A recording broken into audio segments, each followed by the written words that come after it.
안녕하십니까. 네, 이영실입니다. 저는 오늘 조자용 선생님의 삶과 민화에 대해서 얘기하고자 하는데요. 앞에 윤진정 선생님 앉은 키나 제가 선 키나 똑같아서 저는 서서 하겠습니다.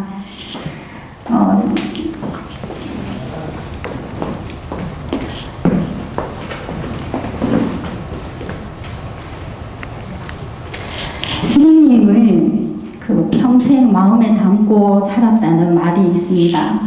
한국 사람의 멋을 알려면 먼저 한국 도깨비와 호랑이를 사귀어야 하고, 한반도의 신비를 깨달으려면 금강산과 백두산을 찾아야 하고, 동방군자 나라의 믿음을 살피려면 산신령님과 칠성님 곁으로 가야 하고, 한국 예술의 극치를 알려면 무당과 기생과 막걸리, 술맛을 알아야 한다고 하셨습니다. 선생님은 가장 한국적인 것을 사랑하셨던 분이십니다. 그분이 계시지 않았다면 지금 우리가 보고 있는 민화들 중에 많은 것을 외국에 나가서야만 볼 수 있게 되었을지도 모릅니다. 오늘 저는 조자용 선생님에 대한 삶에 대한 이야기가 너무 범위가 넓어서요. 선생님의 오늘 생애에 대한 정리가 발표의 내용이 될 것 같습니다. 저는 선생님의 생애를 건축가 시대, 문화운동 시대, 삼신사상으로 나누어 보았는데요. 1953년 하버드에서 구조공학으로 학위를 받고 미국 건축 현장에서 일하기 시작한 1953년부터 정동에 있는 미 대사관절을 지었던 1976년까지이고요. 민화운동 시대는 인사동에서 운명적인 까치호랑이를 만났던, 그의 운명을 바꿔놓았던 1967년에서 대전 엑스포 전시장에서 아주 추운 날씨에도 불구하고 연세 드신 몸으로 얼마나 열정적인 전시를 진행하셨는지 거기서 현장에서 쓰러지셔서 가셨던 2000년대까지로 보았습니다. 그리고 삼신사상 시대는 속리산 에밀레 박물관의 시대를 본격적으로 열었던 1983년에서 마지막 2000년입니다. 조자용 선생님은 1947년 27세 때 제1회 한미 유학생으로 선발되어서 미국 유학길에 올랐습니다. 이때 30명이 떠났는데요. 유학을 마치고 한국에 귀국한 사람은 6명이었습니다. 그리고 대학 시절, 반더벨트 대학 시절의 모습입니다.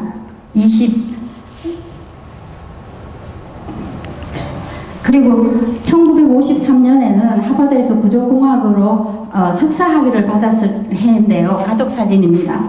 후에 에밀레 박물관의 이름이 되었던 큰딸 에밀리입니다. 이 사진은 제가 살고 있는 부산 범호사 일주문입니다.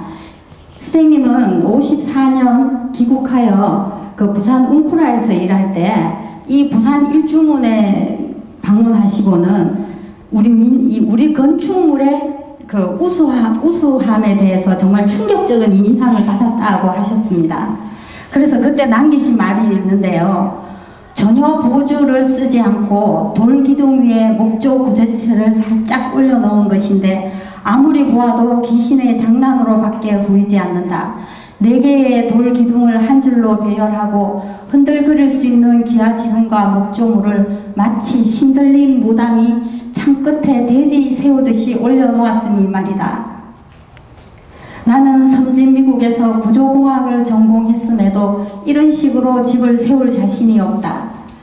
1957년도 선생님이 일주문을 직접 찍으신 사진인데요. 이후에 선생님은 전국의 일주문을 다 다니셨습니다. 그 이후에 우리 문화재를 찾아다니시는 일생이 시작되었습니다. 그래서 아주 여기서 느낀 그리고 불교가 인도에서 중국을 통해서 우리나라에 들어온 불교지만 그 사찰 안에 있는 구조물은 우리 전통 구조물이라는 것을 깨닫고 이때부터 우리 문화의 원형에 대한 관심을 가지셨습니다. 54년 귀국하는 배에서 이 수동식 시멘트 블록을 만드는 기계를 설계하셨는데요. 지금 건축 현장입니다. 이 건물은 대구 동산병원 간호사 기숙사 건물인데요. 선생님이 최초로 3층 블록 건물로 지어서 당시에는 아주 큰 사건이었습니다. 대구 대명동에 있는 계명대학교 본관인데요. 1955년 선생님이 지으셨습니다. 이 시기에 선생님은 일어와 영어가 능통하셨기 때문에 그 선교사들이 짓는 많은 병원과 학교 건물들은 거의 선생님이 지으신 건물이 많습니다. 그러나 순탄하지만은 않았습니다. 박길용은 그 선생님에 대해서 보수적인 한국 건축계에서 거의 최첨단 기술은 쉽게 받아들여지지 않았다. 그는 기술력과 디자인 부분에서도 실력을 갖춘 건축가였지만 우리나라 사람들 대부분은 그의 뜻을 이해하지 못하였다. 그래서 너무 앞선 신기술을 응용하다 보니까 우리 보수적인 한국 건축계에서 잘 받아들여지지가 않아서 사실은 사업에는 이때 실패를 하셨습니다. 그 실패 후에 다시 서울에서 사업을 실패하시고 다시 1962년에 대구로 다시 돌아오셨는데요. 이때 아까 그 윤중현 쌤 그림에서도 보셨는데 이때 1962년 대구에 오셔서 이 동산병원 기숙사 건물 입구를 아주 이 날아갈 듯한 이 백제탑의 형상을 응용하듯이 아주 이때부터는 독창적인 그 현대 건축물을 짓기 시작하셨습니다. 선생님의 대표적인 건축물이 그 정동에 있는 주한미 대사관저인데요. 지금 정문입니다. 그리고 여기 보면 하비브 하우스라는 그 이름이 붙어 있습니다. 눈 내린 미 대사관저 전경인데요. 아주 우리 전통 한옥의 현관을 달았습니다. 그리고 내부입니다. 그 당시 이 미국에서 가져온 전나무로 천장을 아주 높게 하고 또 그 중앙 벽난로 위에는 그 영자를 봉인하였고요. 집안 구석구석에 다 빛이 들어올 수 있도록 그렇게 설계하셨습니다. 지금 또 중앙정원의 포석정을 다 닮은 중앙정원입니다. 그리고 그 공식 행사를 할 수 있는 중앙홀과 그 숙소는 이 미음의 그 복도로 연결하였습니다. 1977년 슈나이더 부인 초청으로 미 대사관저에 가셨던 그 조자용 선생님의 모습입니다. 이 미 대사관저에 대한 그 평가로는요, 황두진이 한옥이 돌아왔다 해서 한국의 전통적 건축 양식과 미국의 생활 문화가 결합한 새로운 창작물로 볼 필요가 있다. 이 전통 건축의 현대화라는 것을 한옥의 틀 안에 그 서양의 장점을 이용하는 것을 조자용 선생님은 제시하였습니다. 조정구도 한옥이 단순히 볼거리가 아닌 살림 공간으로서 충분히 가치가 있다는 것을 여실히 보여주고 있다. 그리고 83년에 우리 한국을 방문하셨던 레이건 대통령은 세상에서 내가 머문 숙소 중 가장 깊은 인상 있는 집이었다. 이 미 대사관저는요, 그 세계에서 유일한 그 나라 주재국의 전통 건축으로 지어진 건물이랍니다. 3장 미나연구와 미나운동입니다. 선생님이 68년도에 그 에밀레 박물관을 개관을 하고 69년도 월남 출장길에 일본에 들렀다가 일본 미네관에서 미네지 2권을 받아왔는데 그 속에 조선의 미나라는 글 안에 한국 사람들은 자기들의 민화를 연구하는 사람이 아무도 없다는 글을 읽고 부끄러움을 느꼈다. 그래서 출장에서 돌아오자마자 그 지은 책이 더 유머 코리안 타이거입니다. 그래서 선생님은 공식적으로 우리나라에서 한국민화라는 용어를 처음 사용하셨습니다. 11페이지에 그 까치 호랑이로 불리는 한국 민화의 범주에 속한다는 말에서 코리안 포크 페인팅이라는 용어가 처음 등장하는데 이것은 김철순 선생님과 김호연 선생님께서 다 인정하셨습니다. 그리고 선생님의 이 어떤 민화 연구에서 호랑이 그림은 굉장히 중요한데요. 이 그림은 김홍도 전으로 정해지는 그 호족도인데 이 중앙에 아주요 새끼 호랑이들이 다정하게 모습이 보이는데 자세히 보면은 여기 표범과 호랑이입니다. 표범과 호랑이는 실제에서 만나면 죽을 때까지 싸운답니다. 그런데 우리 민족은 그것을 이렇게 아름답게 표현할 수 있다는 이런 민족성을 나타내고 싶어서 이 그림을 최초의 책 더 유머 오브 코리안 타이거의 표지로 사용하였습니다.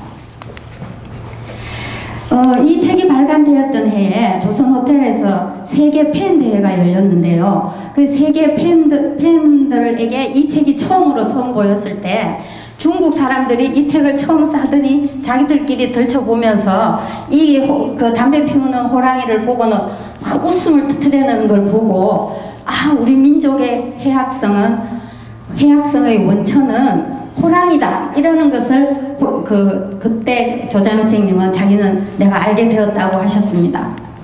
지금 호력도 중에 일부분인데요. 여기 지금 아주 무서운 오랑캐들이 사냥을 나왔는데도 우리 요 밑에 보면 호랑이가 아주 여유 있게 토끼에게 담배를 받아서 피우고 있습니다.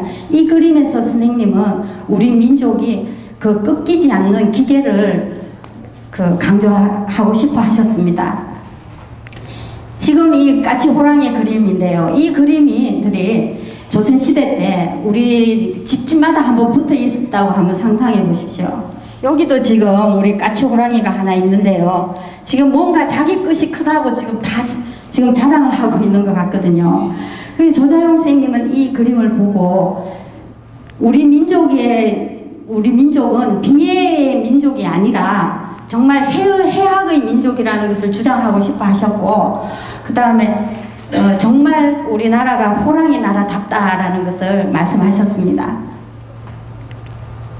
조자용의 민화 정신은 73년 2조 민화의 신에서 평등한 모습의 인간에 의해 수목벽사의 신앙을 위해 그려진 만인에게 사랑받는 미술이 민화이라고 하셨습니다. 그래서 저는 조자용 선생님의 민화운동은 그 시대 1973년 이럴 때 우리가 독재 정치에서 정말 민주주의가 위기에 있었을 때 민주주의를 향한 열망이었다고 저는 그렇게 보고 있습니다. 그리고 윌리엄 모리스 그리고 야나기 무네요시 조자용으로 이어지는 이 정신은 차별 없는 평등한 세상이었다고 생각합니다.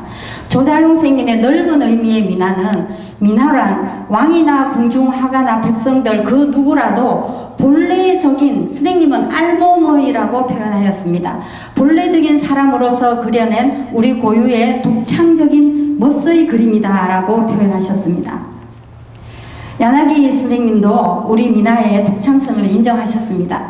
조선의 민화는 확실하게 독자적인 세계를 이루고 있다.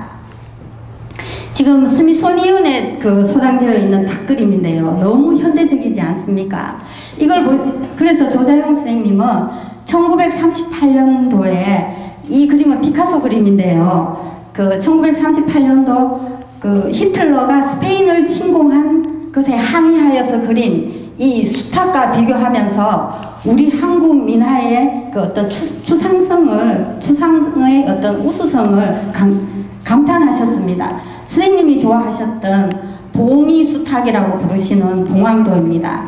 한국 민화의 멋의 표지라도 사용하였습니다. 그리고 선생님은 까치 호랑이나 산신도를 통해서 가장 신성한 것이나 가장 무서운 것을 가장 웃기는 예술로 표현할 수 있는 수준 높은 우리 민족의 우수성을 한국화의 바탕으로 삼을 것을 주장하였습니다. 지금 위기에 있는 한국화를 위해서 이 민화를 한국 미술사에서 끄집어낼 때가 이제 되었다고 생각합니다. 지금 조자용 선생님 수집하셨던 이 산신도에 보면 호랑이를 한번 보십시오. 얼마나 귀엽습니까?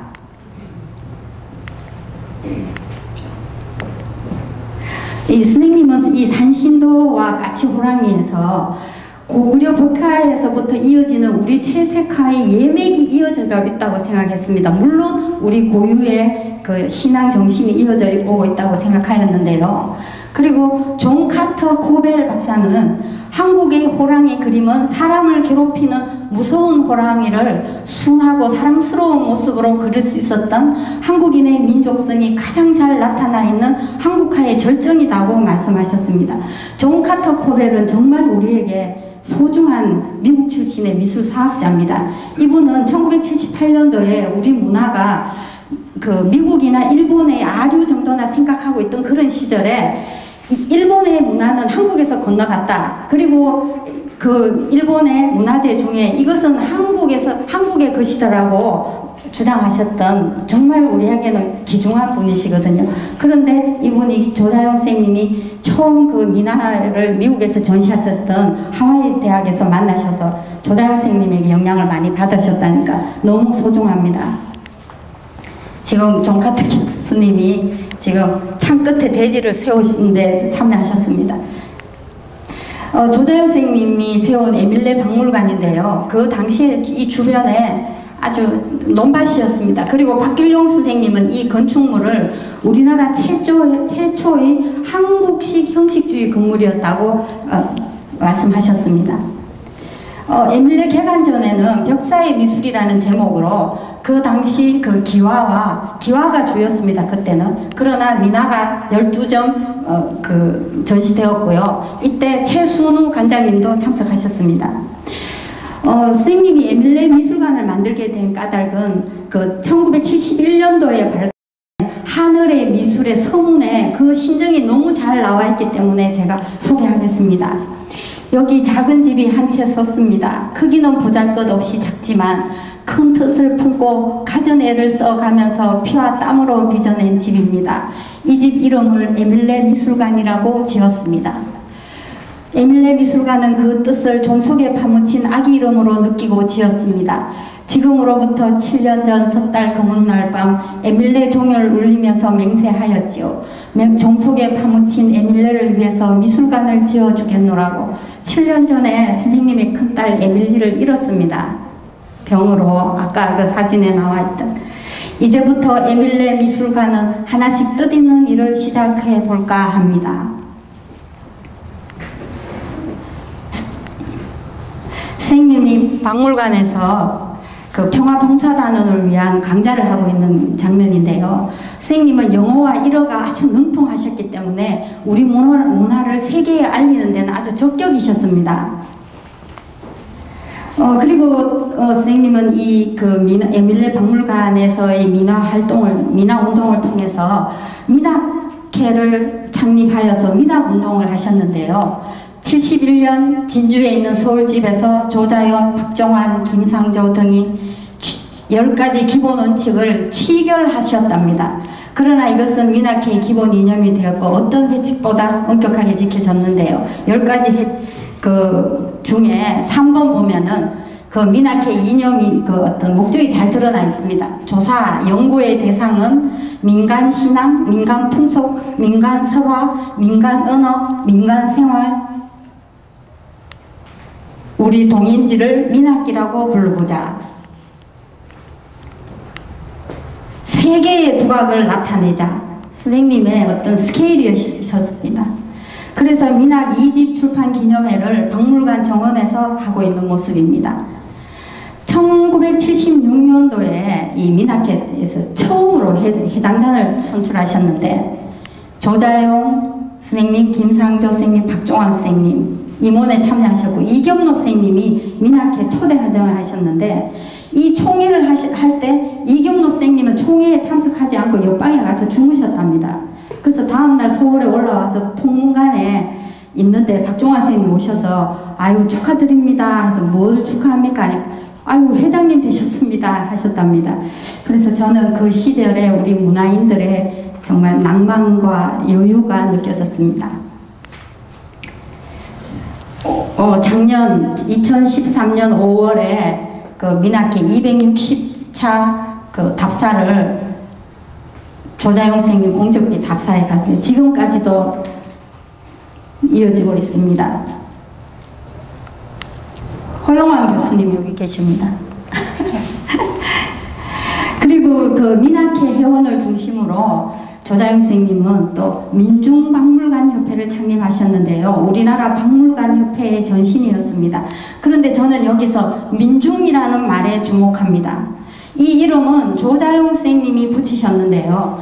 이 박물관을 창립하였던 1970년도에는 우리나라가 아주 유신 독재 기간이 아주 기승을 부릴 때였기 때문에 저는 이 민중이라는 말을 민주주의를 열망하는 모든 사람들이라는 뜻으로 보고 있습니다.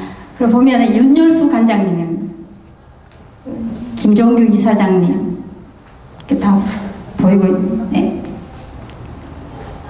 발기인에는 보면 호암미술관, 호림박물관, 간송미술관 다 참여하셨고요. 초대 회장으로 조자용 선생님 하셨습니다. 초대 회장은 조자용 선생님을 추대하였는데 잘 받아들여지지가 않아서 김종규 이사장님이 키 순서대로 합시다 해서 받아들였다고 하십니다. 지금 석초원에서의 모습이고요. 1986년도 때 모습입니다. 그래서 조자용 선생님이 아까 윤진영 선생님 잘 정리하셨는데요. 저는 그냥 넘어가겠습니다. 요거는 1972년에 한국 민화의 멋을 발간하면서 이때 브리테니카의 그 벤턴홀에서 본격적인 민화전이 열렸습니다. 그래서 이 1972년도부터 일반인들의 그 민화에 대한 인식이 아주 많이 달라졌습니다. 이제 지금은 조자용 선생님의 어떤 민화의 대중화와 세계화에 대한 얘기를 할 텐데요. 국내 전시로는 그 68년도 그 에밀레 창립 전에 민화 12점, 그리고 71년 2조 민화 전시회 때 최순우, 조자용, 김기창, 김철순 그 소장품 내었고요. 84년에는 올림픽 호랑이를 주제로 KBS 기획으로 호랑이 민화전이 열렸는데 이때 최초로 우리나라에서 전시하는 미술품들이 보험에 가입하였답니다. 그때 도록이 84년도입니다. 선생님 그 전시회 때 모습입니다. 지금 송규태 선생님 젊으셨습니다. 뒤에 그 삼신사에 모셔있는 산신과 용신, 용왕신의 모습인데요. 송규태 선생님 작품입니다. 해외 전시는 76년도부터 82년도까지입니다. 지금 이 사진은 하와이 대학 안에 있는 동서문화센터 소식지에 실린 사진인데요. 1975년도에 출발하셔가지고 76년도 전시를 하는데 이때는 수송비가 없어서 조자용 선생님이 이 그림들을 다 족자에서 떼가지고 말아서 깡통에 메고 그래 가셔가지고 현장에서 다시 배접을 해서 이렇게 병풍을 만들어서 전시를 하셨답니다. 그때 전시에 이 호피 장막도와 호암 그 소장에 이 문자도가 같다는 걸 저희들이 알 수 있습니다. 이 모습은 여기서 이제 존 카터 코벨 박사 교수님 밑에서 미술사를 배우고 있던 이 미술대학 학생들에게 조자용 선생님이 10회에 걸쳐서 민화에 대한 강의를 하셨는데요. 뒤에 보면 운용도 있습니다. 여기 있습니다. 여기 지금 조금 이따 다시 그리고 선생님이 집 한 채하고 바꿨다는 금강산도도 여기 있습니다. 그래서 선생님은 이때 말씀하시기를 이 학생들이 너무 좋아한 그 호응과 솔직한 화평으로 국내에서 민화에 대한 편견으로 고독했던 나에게 너무 용기를 주었다고 정말 좋아하셨습니다. 그리고 코벨 교수가 만나서 코벨 교수가 76년도에 잠깐 우리나라에 들렀다가 다시 78년도에 와서 7년 동안이나 우리나라에 머물면서 우리의 문화를 직접 영어로 알렸습니다. 지금 이때 그 하와이 전시를 마치고 그 심장병을 얻으셔가지고 다시 귀국을 하셨는데요. 이제 귀국하셔가지고 몸을 추스려서 다시 미국 이제 전시를 떠났는데 그 1977년 파사디나 민화 전시 때는 그 당시 캘리포니아에 너무 가뭄이 들어서 운용도를 걸고 포도주를 바치면서 기우제를 지냈는데 정말 신기하게 비가 왔답니다. 그래서 그 당시 미국과 한국의 신문에 나고 난리가 났대요. 그래서 지금 이 운용도입니다.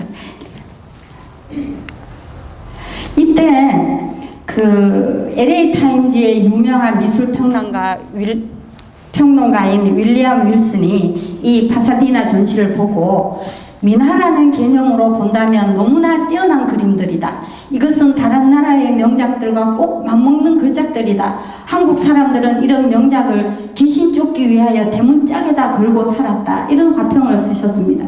선생님은 나의 10년의 고독을 정말 한순간에 다 채워준 그런 말이었다고 너무 좋아하셨습니다. 시애틀 전시 때, 개막식 때인데요. 선생님이 여기 돼지머리를 그 박물관 지하실에서 직접 삶으셨답니다.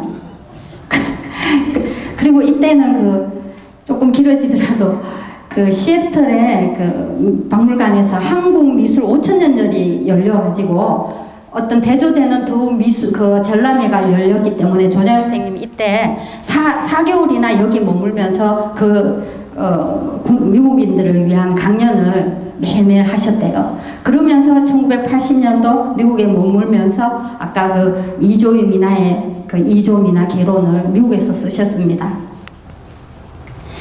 지금 드디어 이제 조자영 선생님이 이전까지는 계속 자기 혼자 사비로 전시를 다니셨는데 처음으로 이제 1982년 정부에서 항미 수교 100주년 기념으로 순회전을 해달라는 요청을 받고 이때 김금하님을 모시고 가서 LA 행콕 공원에서 작두를 태우셨습니다. 선생님의 우리 문화에 대한 자신감으로 천대받던 우리 무속을 제도권 안으로 끌어들인 그런 큰 사건이었습니다. 삼신사상의 연구와 실천입니다. 선생님의 평화로운 모습입니다. 도깨비 춤을 추고 있는 선생님. 선생님 말씀에 내가 자신감을 가질 수 있도록 일깨워 주신 분은 유치원 동호와도 같은 도깨비다. 도깨비가 나를 호랑이에게로 끌고 갔고 호랑이는 나를 산신령 앞에 데려다 주었다. 산신령님께서는 나에게 모든 비밀을 가르쳐 주셨다고 하셨습니다. 이시영 박사님이 이제 민족문화체험관에서 지금 꽹과를 두드리고 계시는 모습입니다. 지금 삼신사는 부석사의 조사당을 그대로 본땄습니다. 선생님이 이걸 지으실 때 청주 수복장 여관에 2달 동안 방을 잡아놓고 목줄을 튕겨가면서 그대로 하나 해서 목수에게 넘기셨다. 그건 이유가 있습니다. 선생님이 젊은 시절 1962년 때 정말 죽을 고비를 넘기고 우연히 들른 이 조사당에서 이 젊은 스님과의 어떤 추억으로 평생 잊을 수가 없었기 때문에 그것을 그대로 지으셨다고 합니다. 그리고 스님의 가장 귀중한 것 중에 하나는 새마을운동으로 우리나라가 굉장히 경제적인 부는 이루었지만 우리의 민속이 다 사라져가는 것이 너무 안타까워서 헛마을운동을 벌이셨습니다. 속리산에서. 그래서 헌집을 사서 지금 초가집으로 다시 만들었는데요. 여기 지금 유명한 홍신자 무용가입니다. 그리고 선생님은 마을 축제 부활 운동을 벌이셨는데요. 지금 오늘 우리가 지금 벌이고 있는 이 인사동 축제에서 민학회 회원들이 통일대 퍼레이드를 벌이고 있는 모습입니다. 심우성 선생님, 송규태 선생님이시고요. 이경로 회장님이십니다. 선생님이 이제 속리산에 가서 삼신신앙 때문에 좀 오해를 받은 부분이 있어서 제가 좀 몇 번을 만나봤는데요. 이분의 말씀이 그래도 한번 읽어보고 싶습니다. 조자용의 훌륭함은 그의 정신이 있다. 그 정신이란 4대 사상에 끌려다니지 않고 우리 민족의 문화가 결코 미개하거나 부끄러운 것이 아니라는 확신에 있었다. 그는 기질적으로 결코 교주를 꿈꾸는 사람이 될 수 없었고 민족의 뿌리로서의 삼신신앙을 연구한 학자였음을 강조하였습니다. 그리고 선생님이 직접 삼신민고는 30년 동안에 내가 실험을 통해서 어떤 결과를 통해서 정리한 것이다 라고 스스로 밝히셨습니다. 지금 속리산 에밀레 들어가는 모습인데요. 독주사로 82-37번지에 속리산 에밀레 박물관의 문은 지금 굳게 닫혀 있습니다.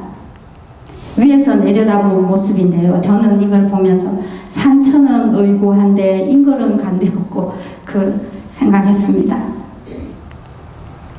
지금 그 당시에 300여 개의 장독이 있었는데 지금 아주 잡목이 우거지고 있는데요. 1973년도 저 선생님 모습인데 지금 장독 뚜껑을 열면서 지금 누구를 부르고 있는 것 같습니다. 제 느낌에. 지금 윤 관장님 안 계시는데 열수야 하는 것 같습니다. 네, 빨리 와서 여기 안에 들어가 보라 하든지 아니면 빨리 문을 좀 열어라 하는 것 같은데. 네, 네 맺은 말입니다. 선생님은 삼시사의 밤에서 이제 인생을 마무리하는 단계에서 지금까지 살아온 길을 돌이켜보건대 나는 모든 일에서 기초공사만 끝내고 상냥식이나 준공식 떡을 못 먹었다. 이것도 팔자라고 생각하고 계속 기초공사만 하련다 하셨는데요. 저는 선생님이 비록 기초공사만 하고 떠났다 하지만 우리 민화의 대중화를 위한 기틀을 마련하셨고 세계화를 위한 문을 활짝 열어놨다고 생각합니다. 그리고 이제 마지막으로 선생님이 지으신 시가 있는데요. 주시록이라는 시 중에 1절을 읽고 마치도록 하겠습니다.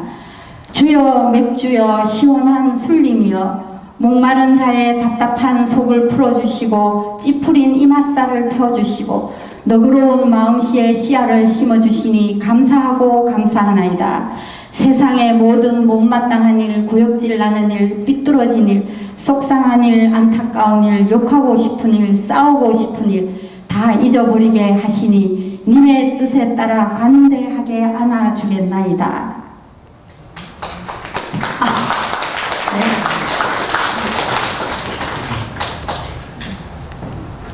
네, 감사합니다. 감사합니다.